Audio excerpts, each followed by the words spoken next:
1944, Tokyo.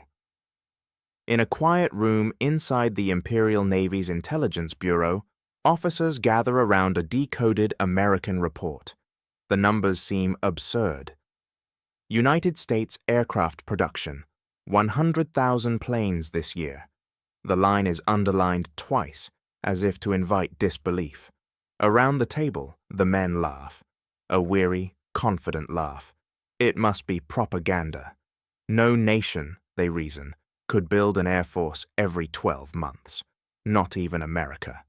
The Japanese war machine had been built on limits, on scarcity turned into strategy. Every ship, every plane, every shell was a product of discipline and devotion. To them, war was an art of precision, not excess. The idea that a democracy, distracted by comfort and commerce, could outproduce an empire forged for sacrifice seemed impossible. But then, a week later, the photographs arrive, taken by long-range reconnaissance from a captured submarine base in the Aleutians. The prints are grainy but undeniable. In one, endless rows of aircraft wings stretch across a snowy plain. In another, assembly lines vanish into the horizon. Silver fuselages lined up like grains of metal sand. The label reads, Michigan, United States. The room falls silent. One officer traces the image with his finger, following the gleam of aluminum under winter sunlight. What they are seeing is not one factory. It is an entire nation converted into one. A senior admiral breaks the quiet. His voice is soft, almost reverent. We cannot bomb that far. It is not a tactical admission. It is a recognition of distance, not of miles, but of reality. Japan's pilots can strike ships, airfields, and islands. But they cannot reach the beating heart of their enemy, the assembly lines of America. That night, the report is filed away, labeled exaggerated production claims. Yet no one in the room forgets the images, for in those photographs lay a truth their ideology could not bear to face. Japan was fighting a war of faith. America was fighting a war of factories. And soon, faith would learn what numbers could do. December 1941. The United States enters the war not as a warrior, but as a wounded giant. The smoke of Pearl Harbor still hangs in the Pacific air when Franklin Roosevelt steps before Congress and makes a promise that seems almost delusional. We shall build 50,000 planes a year. To those listening, it sounds like rhetoric, an impossible number thrown into history's chaos. No nation has ever produced such abundance. Not even America. But across the continent, the machinery of democracy begins to turn. The factories of Detroit, once devoted to cars, retool overnight for wings and engines. In Seattle, Boeing's hangars hum without pause. In Buffalo and San Diego, engineers sleep beside drafting tables, drawing the future on paper stained with oil and coffee. The sound that fills America in 1942 is not music or prayer. It is the rhythm of assembly, the heartbeat of a nation learning to fight through creation. Every man who leaves for war is replaced by a woman in coveralls. Every hand that once built comfort now builds endurance. Tools become extensions of resolve. Blueprints become battle plans. The Ford Motor Company transforms its Willow Run plant into the largest factory on Earth, a building so vast that weather patterns form inside it. There, a B-24 bomber rolls off the line every 63 minutes. It is war by arithmetic, industry as instinct. Engineers replace soldiers, mechanics replace heroes. For the first time, democracy wages total war, not by charging forward, but by producing faster than it can be destroyed. By 1943, Roosevelt's prophecy does more than come true. It doubles itself. 100,000 aircraft now bear the insignia of the United States. Factories that once measured progress in years now measure it in hours. In Tokyo, analysts stare at the figures, calling them impossible. In Washington, men simply nod and continue building.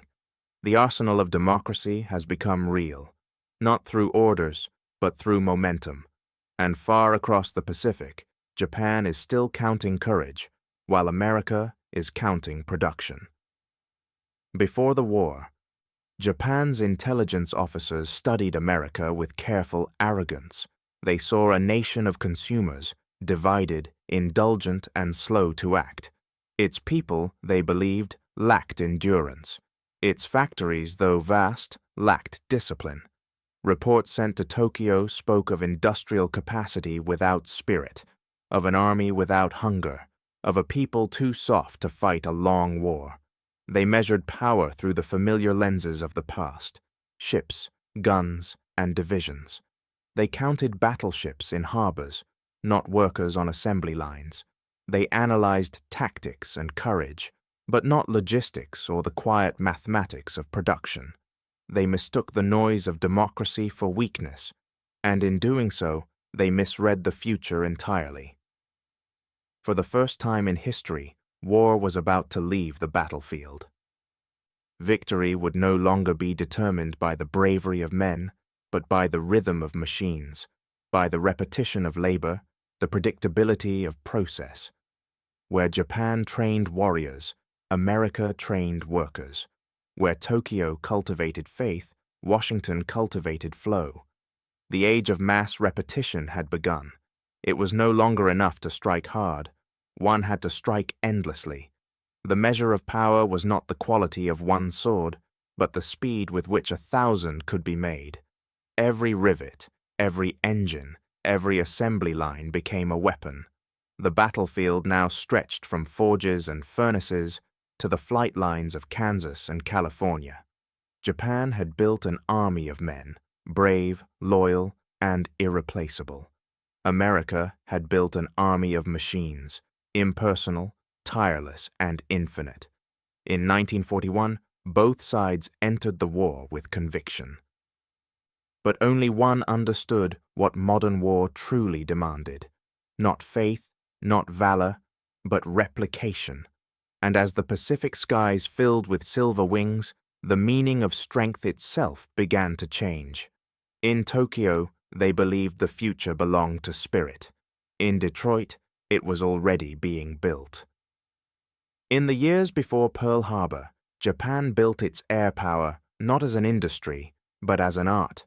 Every aircraft, every pilot, every formation was treated as an expression of national spirit, a living embodiment of precision and pride. Where others sought efficiency, Japan sought mastery. The Mitsubishi A6M0 was their masterpiece. Sleek, graceful, and impossibly light, it was a triumph of craftsmanship over compromise. Each was hand-assembled by skilled technicians who treated the aircraft as a creation rather than a product. Panels were fitted by touch, not template. Every rivet was set by eye. To fly one was an honor reserved for the most disciplined and the most devoted.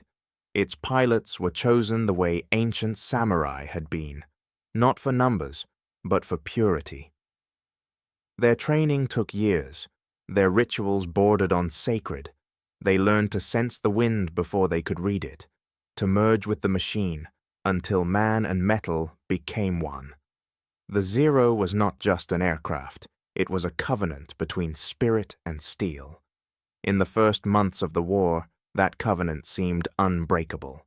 The Zero swept across the Pacific like a ghost, faster, lighter, deadlier than anything America could field. Its pilots fought with the calm ferocity of men who believed their cause to be eternal. To the outside world, Japan had mastered the sky through devotion. But mastery came with a price. Perfection demanded time, and time, in modern war, was fatal. Every pilot lost required years to replace. Every plane destroyed demanded weeks of labor, from hands too few to build another. Factories that could produce dozens each month now faced an enemy capable of producing hundreds. The beauty of Japan's air power was also its weakness. It could not be multiplied. Still, belief endured. Commanders insisted that quality would always defeat quantity. A single perfect sword, they said, could cut through 1,000 lesser blades. But war no longer followed that code. The new battlefield did not reward elegance. It rewarded scale. Their pride was pure, and their logic fatal. The Zero remained magnificent, but increasingly outnumbered. Its pilot still flew with courage that defied logic. But courage could not fill the fuel tanks or replace the fallen. Spirit had carried Japan into the sky, but spirit alone could not keep it there. And while Tokyo clung to perfection, across the Pacific, a different kind of faith, in machinery, in process, in progress, was beginning to awaken. In America, war industry became a kind of religion. The nation that had spent the Great Depression learning restraint now learned acceleration. In every city, the rhythm of machinery replaced the rhythm of daily life. Steam, sparks, and song merged into one industrial hymn. The country was not merely preparing for war, it was transforming itself into the weapon that would win it.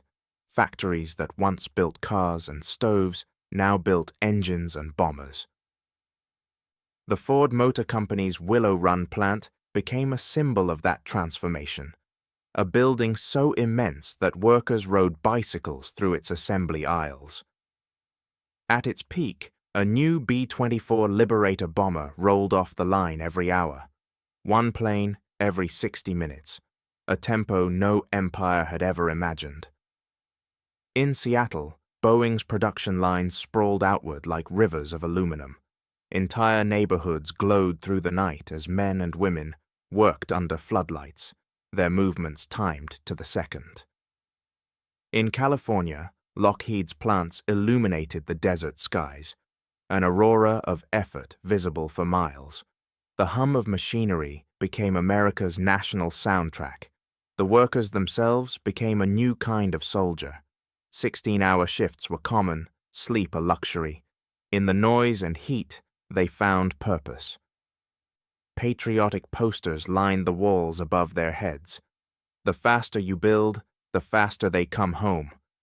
For every rivet hammered, a pilot was armed. For every engine tested, a crew survived. Their weapons were wrenches, their trenches assembly lines. President Roosevelt called it the arsenal of democracy. In speeches, he spoke not of valor, but of production. "We are fighting Hitler with hammers," he said. "We are fighting tyranny with torque." The words carried through the factories like a battle cry for engineers, a declaration that progress itself was now the instrument of victory. Each worker believed the same quiet truth, that every bolt tightened, every sheet of metal welded, pushed the front line a little farther away from home. What had begun as labor became conviction.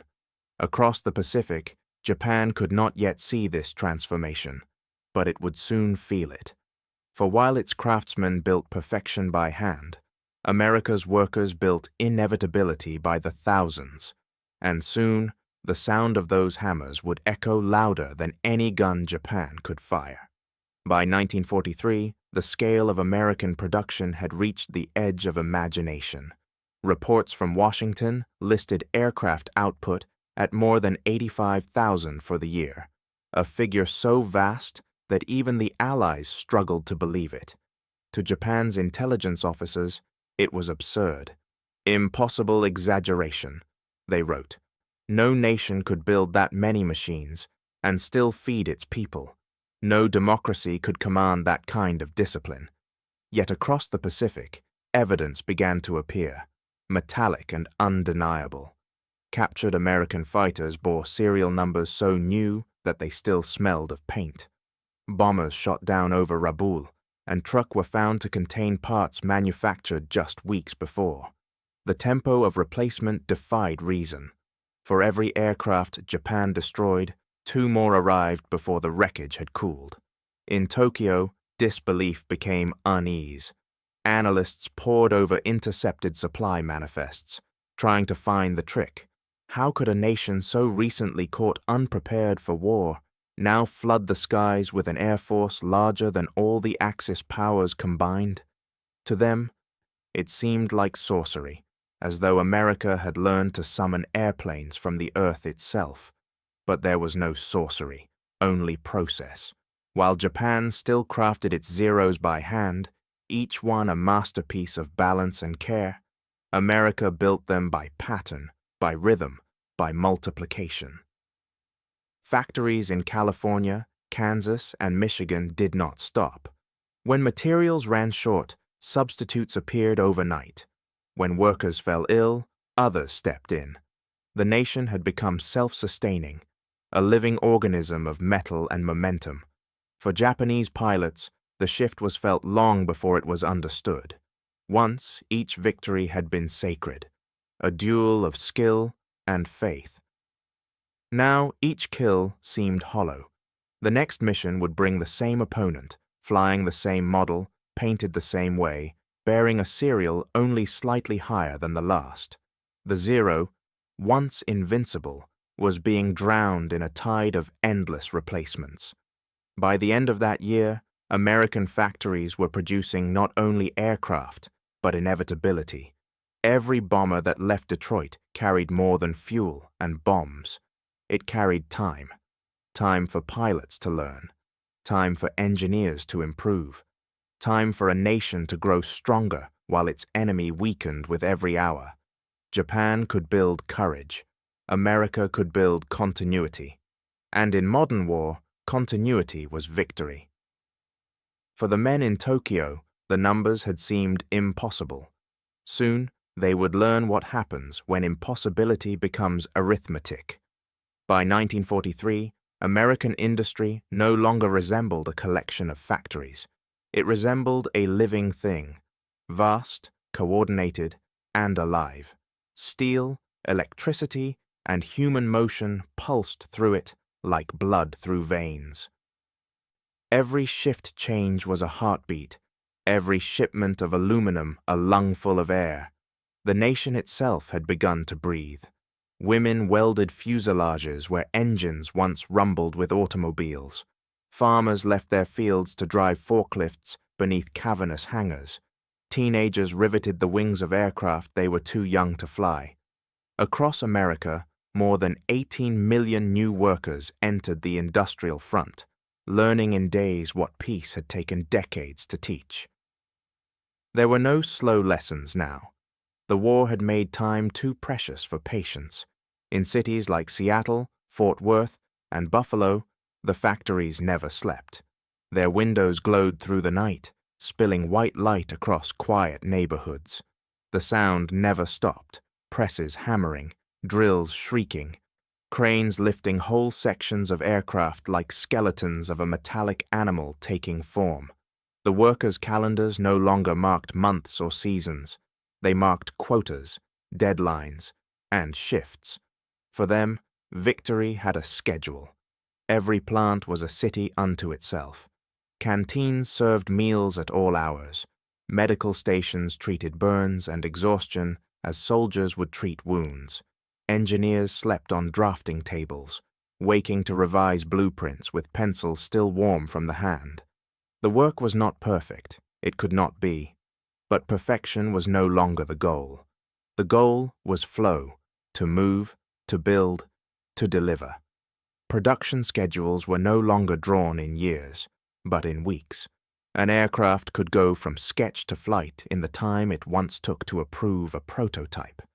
Planes evolved mid-construction. Engineers redesigned fuselage joints while workers installed them. Wings were altered on assembly lines that never stopped turning. There was no pause between idea and execution, only motion. This was industry stripped of ceremony, a living experiment in adaptability. Every error became a lesson, every lesson a new process. When shortages hit, workers found replacements before orders arrived. A broken tool would be duplicated in a nearby workshop within hours. To outsiders, the chaos looked unsustainable. But within that chaos, something extraordinary had emerged, a system that learned.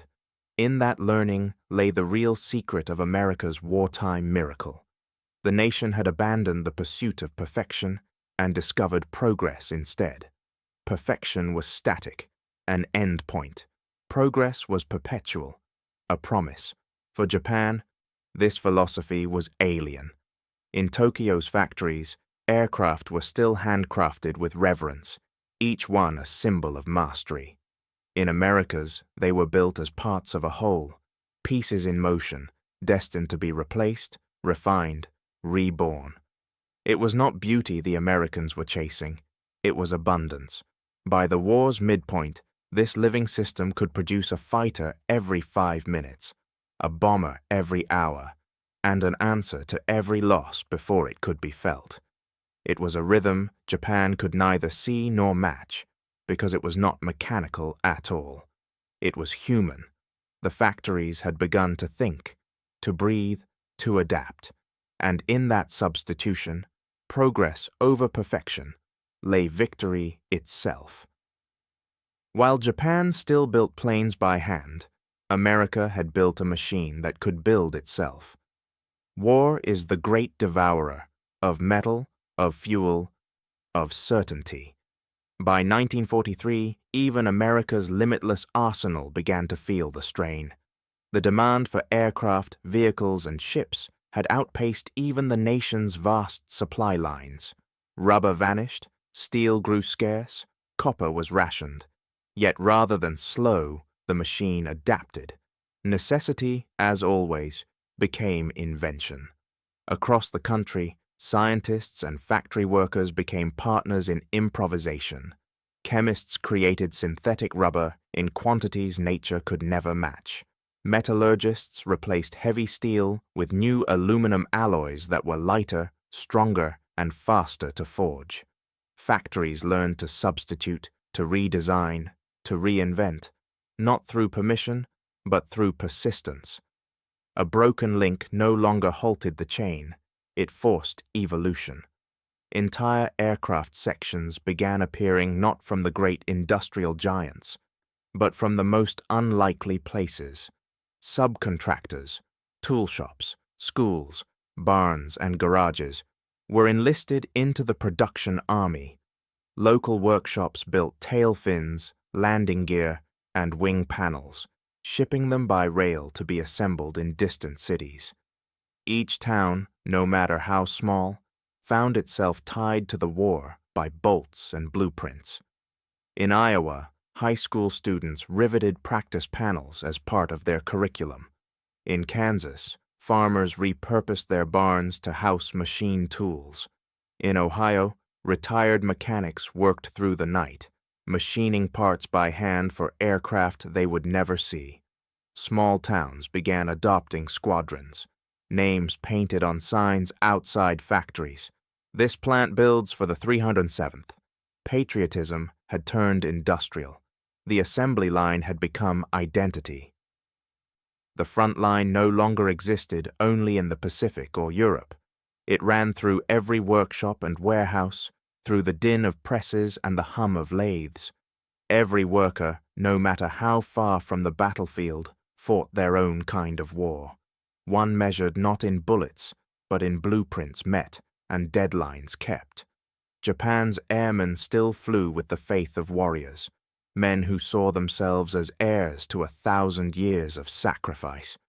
Their hands gripped control sticks as their ancestors once gripped swords. To them, courage was the currency of victory. They believed spirit could triumph over steel. But in America, another kind of courage had taken root. Quieter, colder, but no less resolute. It was the courage to create under pressure, to solve what could not be delayed, to invent without waiting for permission.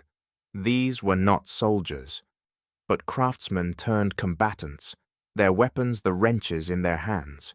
Each believed they were saving their nation, one through sacrifice, the other through creation. Both were right in their own way, but one path could be repeated endlessly, the other could not. In Tokyo's war rooms, Japanese strategists still spoke of morale, of the unyielding will of the emperor's subjects. In Detroit and Seattle, American engineers spoke of efficiency curves and production ratios. Both languages were born of faith, but only one could multiply. By the time the year ended, America's improvisation had become its greatest strength. Nothing was sacred, nothing untouchable. Every problem was a door to a new solution. The Japanese fought with honor. The Americans fought with adaptation. And in the age that was coming, adaptation would prove the more powerful virtue. While Japan's warriors looked skyward for glory, America's workers looked inward and built the world that would win the war. By 1944, America's war industry no longer resembled effort. It resembled rhythm. Across the continent, factories pulsed like clockwork, their movements synchronized by schedule, not emotion. The chaos of the early war years had hardened into precision. Every process, every shipment, every engine turned to the same invisible tempo. The machine had found its breath. At the height of its power, the United States was producing a fighter every 5 minutes, a bomber every hour. Freight trains carried their cargoes of wings and engines to waiting airfields, where test pilots barely had time to record the serial numbers before the next one rolled out. Ships of every class launched daily. The air smelled of fuel, the rail lines of steel. The nation had discovered a kind of industrial music, the steady rhythm of creation at scale. Behind this rhythm lay something far greater than machinery. It was coordination, the quiet miracle of supply and timing. Oil from Texas reached engines in Kansas within days. Rubber from synthetic plants in Ohio became tires in California. The routes of transport, training, and repair were mapped with the precision of arteries feeding a body. Nothing stood still. Everything served motion. This synchronization extended beyond machines. Pilots, mechanics, and logisticians all trained to the same pace. Airfields became extensions of assembly lines. A damaged bomber returning from the Pacific could be replaced before its absence was even reported. For Japan, each loss was a wound. For America, each loss was merely a subtraction in a greater equation already solved. Across the Pacific, Japan's industry strained under a different rhythm, one of scarcity and improvisation. Its factories were scattered across islands, vulnerable to blockade and bombing. Its engineers worked with the devotion of craftsmen, not the detachment of scientists. They built beautifully, but slowly. Their systems relied on mastery, not on repetition.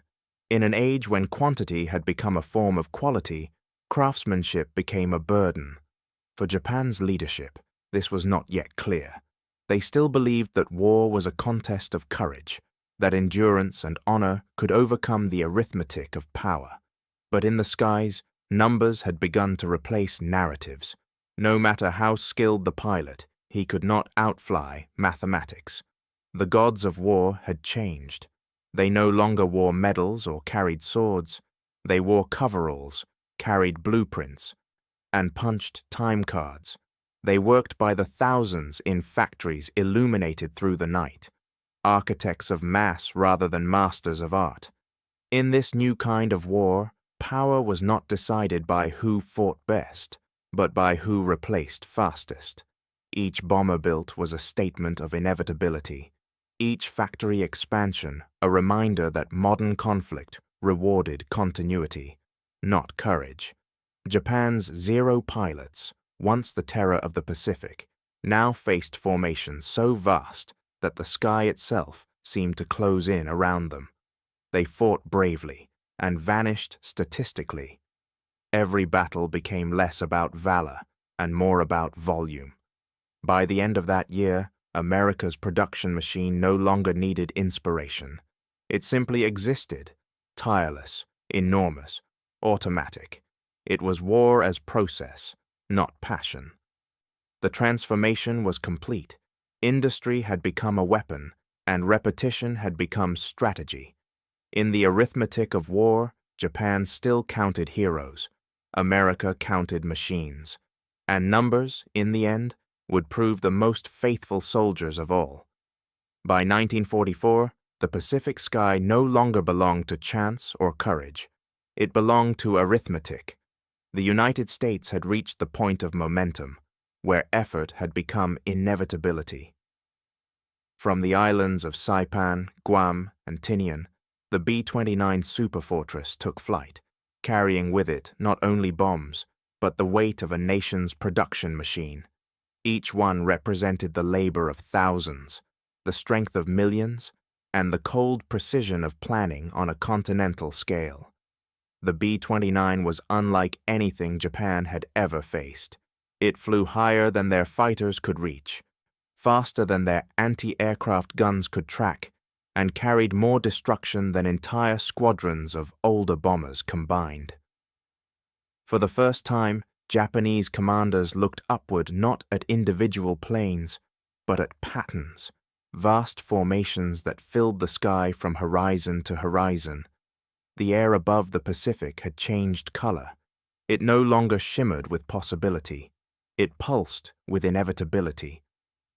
Tokyo's air defenses, already strained, began to unravel.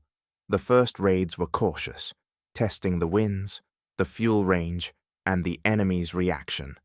But as weeks passed, restraint vanished. The attacks became tides, each wave larger than the last, each wave consuming what remained of Japan's resistance.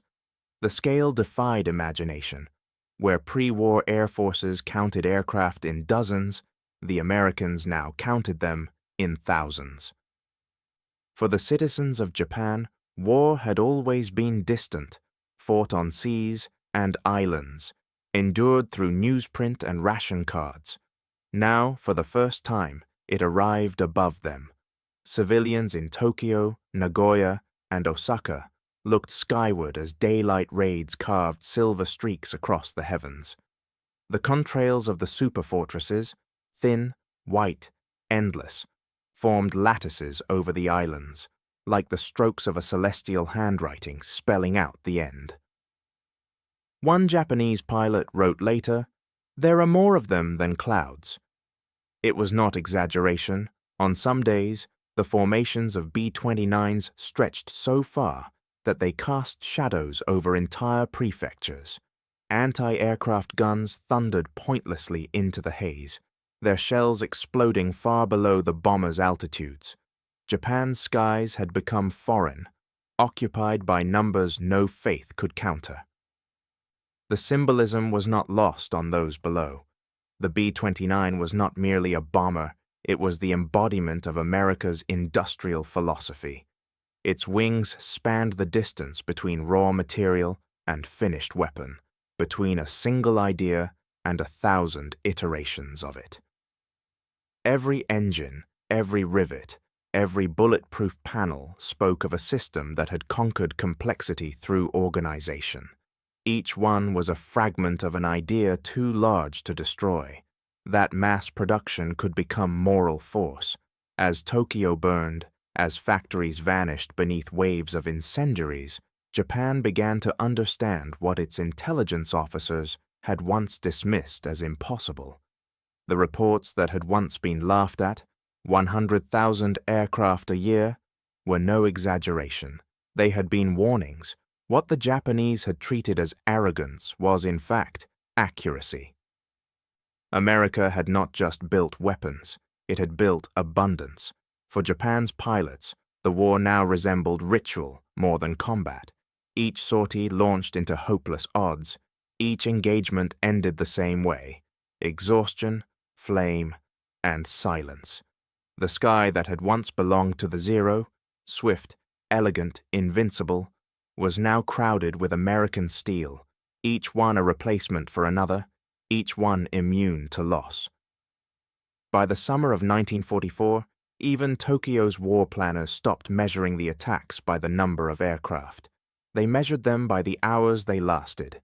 A raid was no longer a single event. It was a condition. a storm without pause, fed by an economy that had learned to turn time itself into a weapon. In the end, there was no single battle in the sky. There was only replacement, destruction met with duplication, loss met with renewal.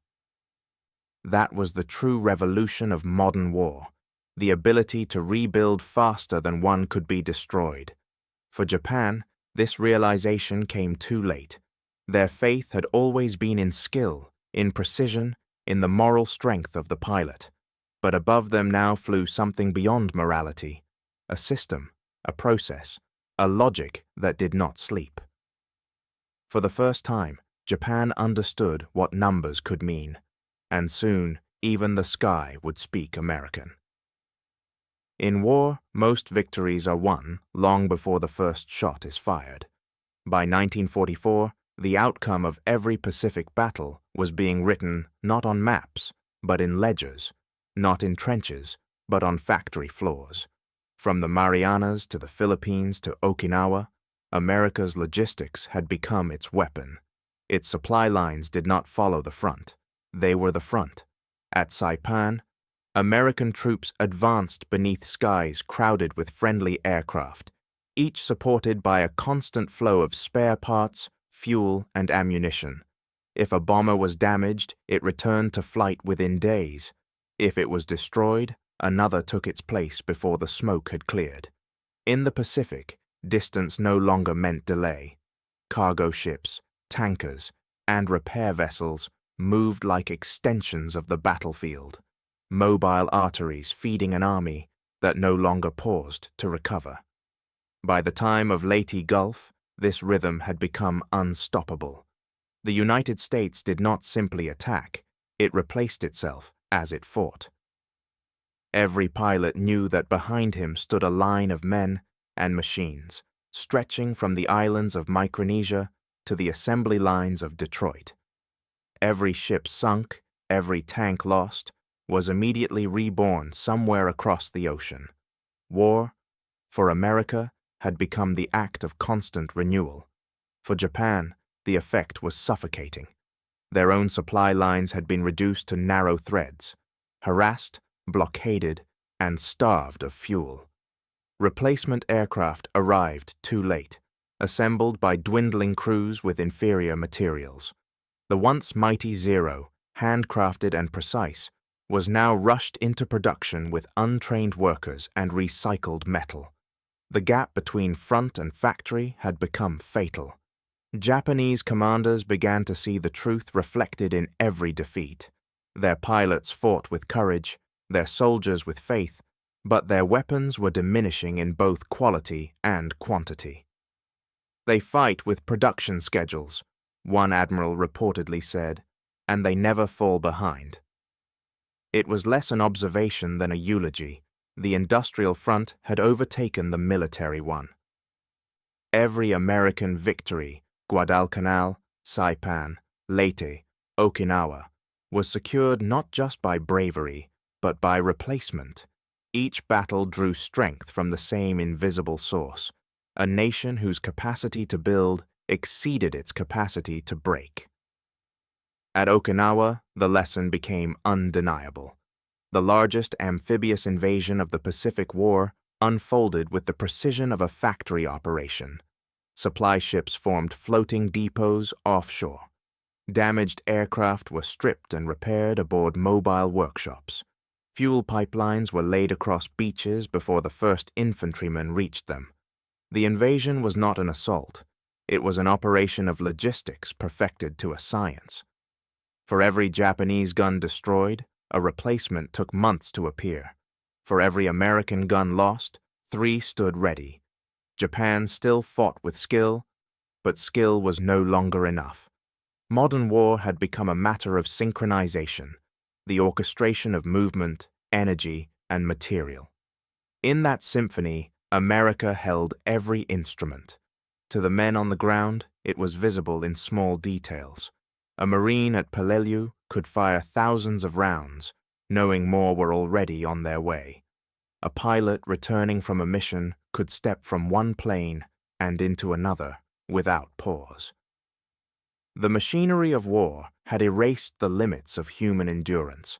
Where Japan's strength ended, America's began again, endlessly. Factories that once built sedans and farm equipment were now winning campaigns across oceans. Boeing's hangars in Seattle echoed in the air over the Philippines. Ford's assembly lines at Willow Run roared again in the engines of B-24s above Okinawa. Every industrial city had become a distant front line, every worker a soldier. For Japan's leadership, the realization was devastating. They had prepared for a war of courage and sacrifice, a contest of spirit. What they faced instead was a war of calculation, fought by men who could turn mathematics into muscle. America's weapon was not its air force or navy, but the system that sustained both. In truth, the real battles of the Pacific were not fought in jungles or over islands.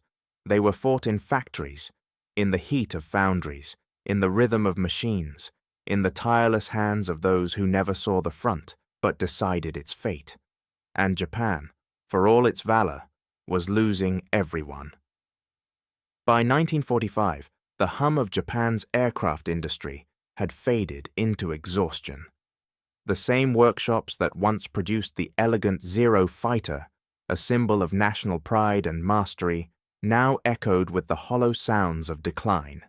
The great factories at Nagoya, Tachikawa, and Yokosuka lay scarred by American bombers.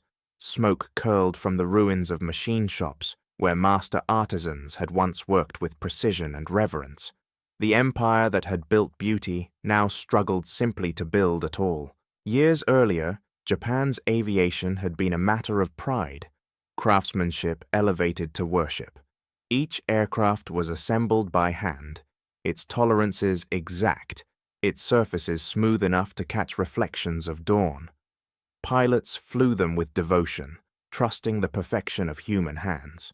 But perfection takes time, and time was no longer a resource Japan possessed. The Allied blockade strangled the flow of raw materials. Aluminum became a luxury, rubber a memory, fuel a gamble. Factories once supplied by vast networks across Asia now survived on scavenging. Old aircraft were melted down to forge parts for new ones. Damaged Zeros were stripped for their rivets. Engineers built engines from whatever alloys they could find. Spirit filled the gaps that metal could not. But spirit does not bend aluminum nor smelt steel. In desperation, Japan turned to untrained hands. Teenagers replaced artisans, farmers became machinists. Their work was valiant, but the precision that had once defined the Zero vanished. Wings warped under strain. Engines overheated after a single flight. The machines still took off, but each carried within it the echo of a lost standard. The empire of mastery had given way to improvisation. The irony was brutal. The same nation that had worshipped precision was now forced to abandon it. Factories moved underground, hidden in mountain tunnels and caves, where workers built by candlelight. Plans were drawn on scraps of paper. The roar of air raids above was constant, the dust of collapse a daily companion. Japan's air force, once defined by grace and discipline, had become a collection of shadows, men flying what remained, not what was ready. Meanwhile, across the ocean, America's factories thundered on without pause. For every dozen aircraft Japan produced, the United States rolled out thousands. Entire fleets emerged faster than Japan could replace a single squadron. The Zero, once a technological marvel, was now hunted by machines heavier, faster, and built by the mile. A Japanese colonel, observing the collapse, put it simply. "Quantity," he said quietly, "has its own quality." It was not surrender, it was recognition. The empire of the artisan had met the empire of the engineer, and in modern war, the engineer would always outlast the craftsman. By the final months of the war, the skies told the story with cruel clarity. Japan launched the last of its fighters, many flown by boys with only hours of training, against formations of American bombers that never seemed to end. The result was not battle, but arithmetic. The math no longer favored courage. The zero, the pride of Japan's early victories, now stood as a relic of a lost era, graceful, fragile, obsolete. It was a monument to a philosophy that could not survive the age of mass production. Perfection had become a liability, and yet, in that failure, lay something profoundly human. Japan's craftsmen had believed that beauty could win wars. America's engineers had believed that efficiency could end them. Between those two beliefs, the modern world was forged, precise, productive, and endlessly reproducible. The empire of the artisan had fallen, not for lack of faith, but for lack of fuel. And as the last zero spiraled into the Pacific, the silence that followed marked more than defeat. It marked the end of an age when war was art, and art believed it could fight. Soon, even the factories themselves would fall silent, but not before they taught the world that mastery without means is only memory. Sigur's 1945. In a vast Michigan hangar, the last B-29 Superfortress rolls off the assembly line. Its silver fuselage gleams beneath the floodlights, immaculate, mechanical, and final. Around it stand men and women in oil-stained coveralls, tired, proud, silent. They do not cheer loudly. They have built too many machines of war to find joy in another one. Outside, the newspapers announce Japan's surrender. The world's bloodiest conflict has ended, not in triumph, but in arithmetic. For nearly 4 years, the hum of American industry had been the nation's heartbeat. Assembly lines stretched from Detroit to Seattle, from Buffalo to San Diego. They produced more than weapons. They produced momentum, belief, inevitability. Now, as the final bolts are tightened on the final bomber, that rhythm begins to fade. The war that began with steel ends with exhaustion. The miracle of production has completed its purpose. In the Pacific, cities burn. In Japan, the surrender is signed beneath the shadow of a B-29, the same kind that had once filled its skies by the hundreds. The empire that had fought with courage and precision now bows before the simple force of volume. It is not a surrender to men, but to mathematics, to the overwhelming proof that capacity, once unleashed, becomes its own form of warfare. Back in America, factory whistles sound for the last time. Conveyor belts grind to a halt. Machines that had roared without rest now fall silent, their momentum spent. Men and women step out of their workshops into daylight that feels unfamiliar. They have lived by shift rotations and quotas. They have measured their contribution in units per hour. Now, the silence feels heavier than the noise ever did. The workers who built the arsenal of democracy return home to find their world changed. The same hands that had riveted bombers now build cars again. Engines meant for flight power tractors. The same ingenuity that once fed destruction begins feeding prosperity. But beneath the surface, something deeper remains. A quiet recognition of what they accomplished and what it cost. In Washington, the numbers are tallied. Nearly 300,000 aircraft produced. Tens of millions of vehicles, billions of rounds of ammunition. It is a record so vast that even those who made it can scarcely believe it. America, once thought too slow, too divided, too democratic for total war, had proven that freedom could organize itself with the precision of tyranny and surpass it. But victory had not come without weight. The war machine that fed on urgency now had to adapt to peace. Factories stood half empty. Workers feared redundancy.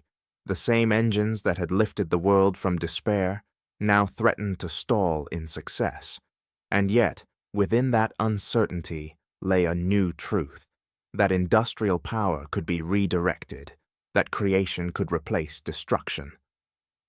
For the soldiers returning from the Pacific, the sight of those bombers, parked wingtip to wingtip across endless airfields, was humbling. They had fought courageously, but they knew that their victory was carried on the backs of those who never left home. It had been fought by machinists, welders, engineers, and mothers. The front line had stretched through every workshop and warehouse. Japan surrendered with honor, America celebrated with restraint, and the world exhaled. The smoke of war thinned, the forges cooled, the same hands that had built weapons of annihilation now turned toward reconstruction. The rhythm of hammers gave way to the quiet of peacetime, a quiet filled with the memory of what men and machines together had achieved. The arsenal of democracy had done more than build planes. It had built proof that when industry, intellect, and will are united, even the impossible can be manufactured. As the last B-29's engines cooled on the runway, a truth settled across both oceans. The war had not been won by strength alone, but by the endurance to build it, one rivet at a time. When the smoke cleared and the factories fell silent, the world inherited more than peace. It inherited a blueprint. America's wartime mobilization had proven something no nation had ever tested at such scale, that an entire civilization could turn itself into a single coordinated engine. Out of necessity, it had built systems that could think, move, and adapt faster than any army. Those systems would outlast the war that created them. From the ruins of battle rose a new world, engineered in the image of production. The United States, its economy swollen by years of military output, did not disarm. It redirected. Assembly lines that had once built bombers now built cars, refrigerators, and the first generation of commercial airliners. Engineers who had designed radar and guidance systems turned their minds to electronics and computation. The same minds that had synchronized factories across continents now synchronized communication, trade, and technology. Across the Pacific, Japan looked not with resentment, but with resolve. Its cities lay in ashes, its industries dismantled, yet within that emptiness, something awakened. Japanese economists and engineers studied the very system that had defeated them: mass production, efficiency, standardization. What they learned would define the rest of the century. From the wreckage of defeat, Japan absorbed the lessons of scale and system, merging them with its own philosophies of precision and discipline. By the 1950s, the transformation was visible. Japan rebuilt not through imitation, but through refinement. Toyota perfected the concept of just-in-time production, the opposite of wartime excess, but born from its same logic. Sony transformed American electronics into artistry. The country that had once been crushed by industry now became one of its masters. The great irony of post-war history is that Japan's miracle was built from the fragments of the machine that once destroyed it. Meanwhile, America's industrial foundation became the skeleton of the modern world. The Cold War economy thrived on the infrastructures born of World War II: jet engines, nuclear power, and early computers. The transistor, the integrated circuit, and the microchip all traced their lineage back to wartime laboratories, where necessity had forced invention. The global order that followed was not merely political, it was mechanical. The lessons of the 1940s reached far beyond war. They redefined peace. The idea that efficiency could serve humanity, not just conquer it, became the unspoken creed of the modern age. Highways replaced supply lines. Passenger air travel replaced bomber routes. The same systems that had delivered destruction now delivered connection. The factory had become the world's most powerful instrument of creation. But buried within that progress was a warning, one easily forgotten in times of peace. For all its brilliance, industrial power carries the same moral weight as the weapons it once produced. Its strength lies in direction. The war had proven that human ingenuity could achieve anything, but not that it always should. The same hands that built liberty had also built annihilation. The question would haunt every generation that followed. What should mankind do with the capacity it now possessed? By the end of the century, both America and Japan stood as symbols of technological triumph, once enemies, now partners in progress. The weapons of the past had given way to the tools of civilization. The assembly line had not vanished, it had evolved. It now built ideas, electronics, and dreams instead of aircraft and bombs. The arsenal had become civilization. The hum of industry that once echoed across wartime continents now powered the quiet heartbeat of a connected world, a world that still lived in every circuit and every engine, with the legacy of those who proved what humanity could make when it decided that limits no longer applied. The war had ended long ago, but its machinery and its message never stopped running. When Franklin Roosevelt declared that America would build 50,000 aircraft a year, the world laughed. To Japanese commanders, it was fantasy, a boast of a comfortable nation untouched by war. They saw the United States as a land of consumers, not producers, a people too accustomed to convenience, too fractured by democracy, too far from the discipline that defined empire.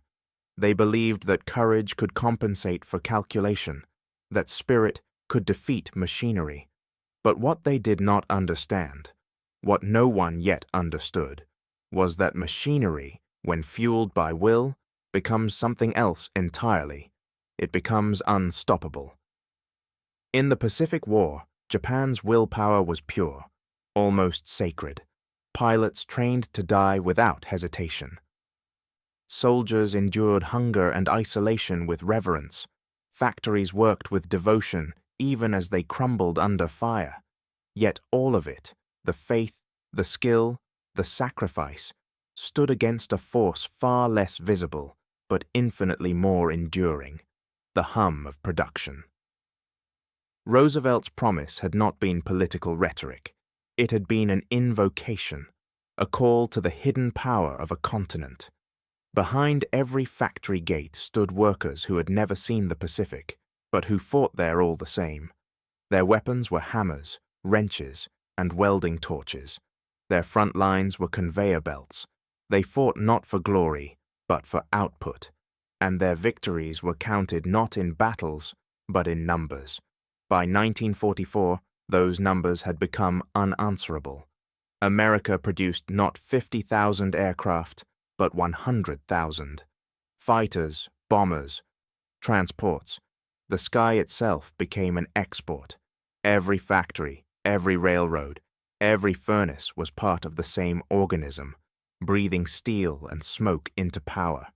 It was not passion that drove it, but process, not emotion, but endurance.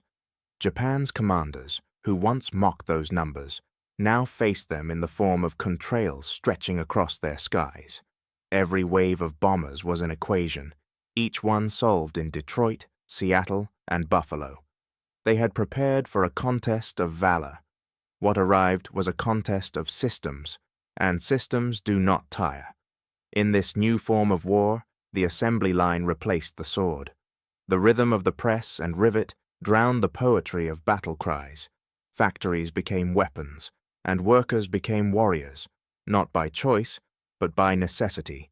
Each rivet hammered was a declaration of intent. Each shipment of engines was a new front advanced. The true victory of the Second World War was not written on the battlefield, but in balance sheets. America had mastered the arithmetic of power, the simple, terrible formula that production multiplied by time becomes destiny. When Japan's courage collided with that equation, the result was inevitable. By the war's end, the laughter had stopped. The same commanders who once dismissed Roosevelt's promise now watched their cities burn beneath the very numbers they had mocked. What they had seen as propaganda had become prophecy. Yet the lesson was not one of humiliation, but of revelation. For in defeat, Japan learned what America had always known, that strength, when married to organization, reshapes the world.